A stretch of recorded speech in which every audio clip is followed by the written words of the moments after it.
রোজ সকালটা আমার এদেরকে দেখেই শুরু হয়।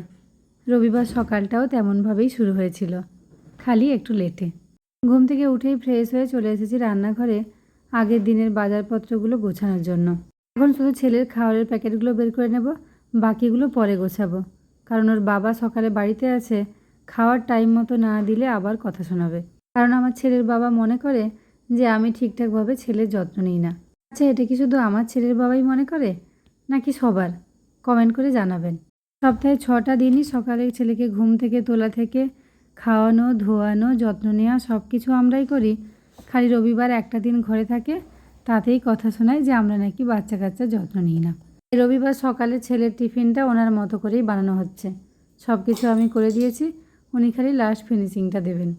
ওটসটাকে আগে একটু কম করে জল দিয়ে সেদ্ধ করে নিয়েছি। তারপরে সেদ্ধ হয়ে যেতে তাতে দুধ ফুটিয়ে দিয়ে দিয়েছি।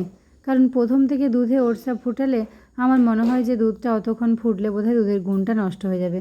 তাই দুধটা একটু কম করে ফুটিয়ে ওতে ঢেলে দিয়েছি। আর ওর বাবা তাতে খেজুর আর কলা কুচিয়ে কুচিয়ে দিয়ে দিয়েছে। পুরোটা ও খাবে না, ওর বাবাও একটুখানি খেয়ে নেবে, আর বাকিটাও। এখন বাবা ছেলে দুজনে দুজনকে খাইয়ে দিচ্ছে, আর আমি তার মধ্যে সব বাজারগুলো গুছিয়ে নিলাম। রবিবার দুপুর মানেই তো লাল লাল মাংসের ঝোল। ভেবেছিলাম মাংস ভাত খেয়ে একটু ঘুমিয়ে বিকেলে বেরোবো, কিন্তু বৃষ্টিটা সব মাটি করে দিল।